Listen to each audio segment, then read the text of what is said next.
Welcome to the Reddit library. Today, we'll be looking at r/AskReddit, where user whispers_x asked, what is a completely random fact? When a Viking received a gut wound, they would be fed strong onion soup. After some time, someone would smell the wounds elsewhere on the body. If they smelled like onions, there was damage to the intestines and no chance of saving them. That is pretty ingenious, to be honest. It's safe and effective. Also, their understanding of human anatomy was pretty decent too. I would not be in the mood for soup after being stabbed in the stomach. At one point in time, all the details of the Manhattan Project were in 3 safes, each locked with the code 271828. Mathematicians would of course recognize these numbers as the Euler number, 2.71828, a number that has wide importance in calculus. Physicist Richard Feynman was able to crack into these safes after snooping around the secretary's desk and finding the number pi, 3.14159. After thinking, why would a secretary need to know the value of pi, he deduced it was probably a code, so he tried it on the safes. After they didn't work, he tried other numbers that mathematicians and physicists would use, and sure enough, E worked.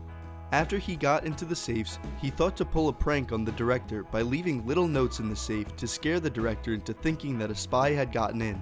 Just adding some more fun facts about this. He needed to get in because he had a report due and the library was closed. That office was the only other place the files he needed were stored.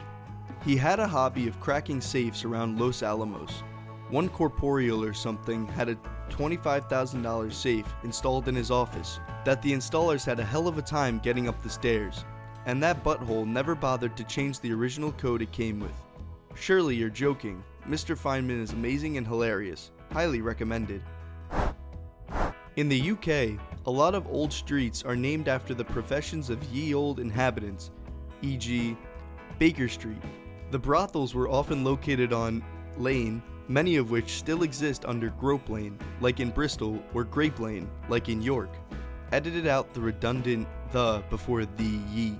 Other fact relevant to your edit: ye in old-time writing was spelled with a symbol similar to a Y called thom, which was pronounced th. So most often, the pronunciation was the same as today. Crows hold grudges. Once they identify the suspect in question, they would threaten them by diving down and swarming the person that they had felt threatened by years before. I've heard really cool things about crows. One crow that was harassed by a specific person will convince lots of crows to attack the same person if they are seen later. Conversely, if a crow likes a person, they will bring them shiny things and trinkets, and even convince other crows to do the same. I once heard/read, can't recall, a story about a man who fed crows bread. They would bring him coins, rings, and watches, all sorts of things. He stopped when they started bringing him human teeth. I wouldn't have.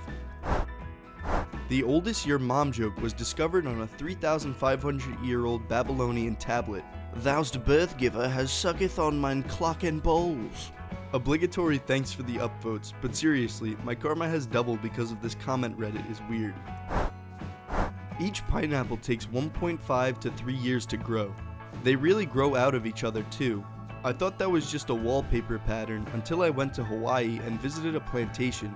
You can grow a new one out of the top of one you're eating if you keep enough of it intact. Also, it's one of only 2 members of the bromeliad family that are edible. The other is not commercially viable for crops. Can confirm all of this. My dad is growing his own pineapple from one he ate about a year ago. It's really cool. The ancestors of modern horses evolved in the Americas, then migrated to Asia and died out in the Americas due to an unsuitable climate.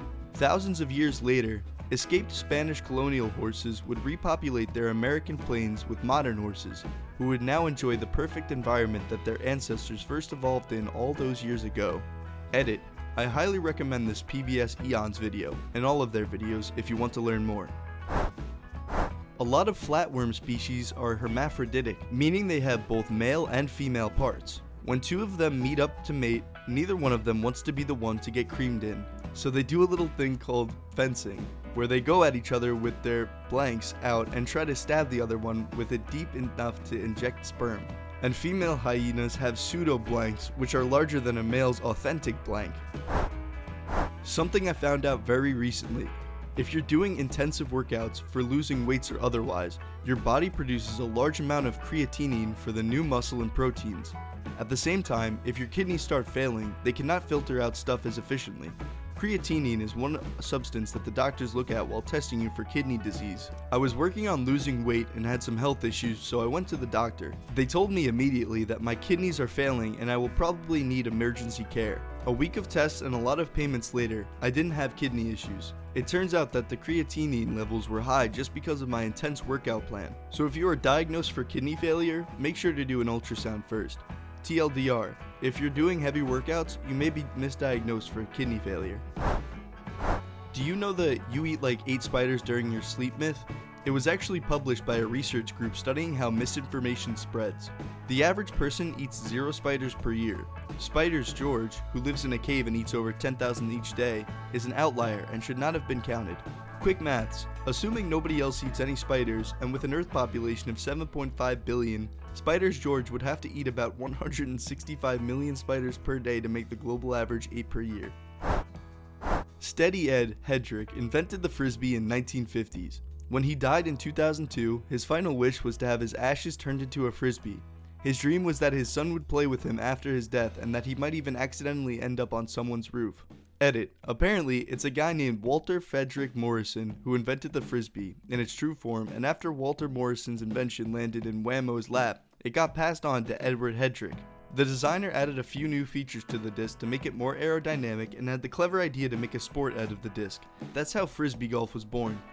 After Walt died in 2010, his family cremated him and turned him into the very toy Morrison invented in 1955, and when Hedrick died in 2002, his family and friends used the ashes to create a limited number of Hedrick original discs. Sorry guys if I misled you in any way. I had read this fact a couple of months ago and hadn't bothered to further fact check upon it before posting it here.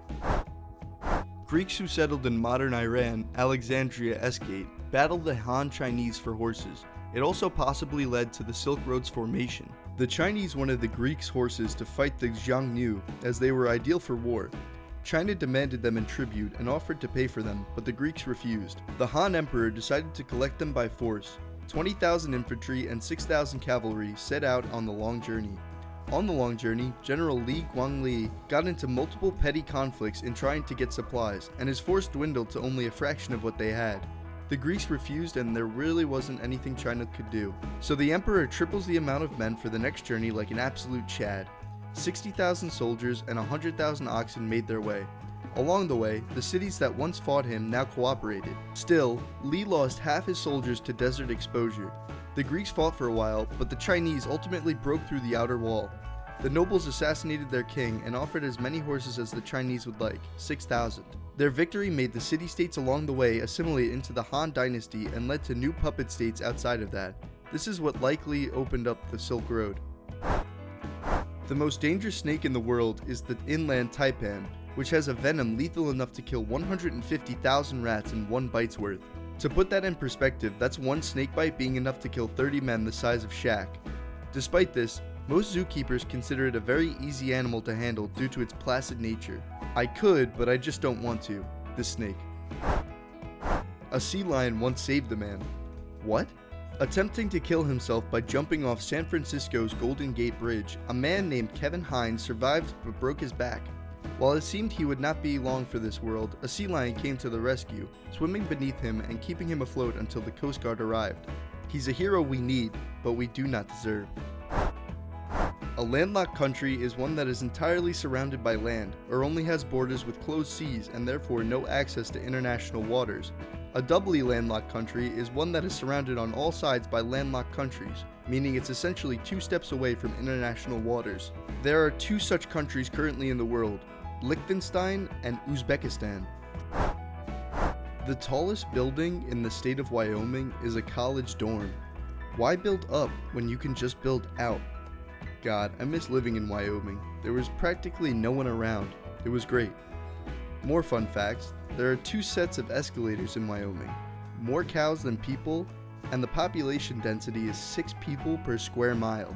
Okay, now I want to live there. Sorry, the state is full. They don't want it to get too crowded. Do you have any interesting facts you want to share? Let us know in the comments below for a chance to be featured in an upcoming video. Thank you so much for watching, and don't forget to hit subscribe for more from the library. See you soon!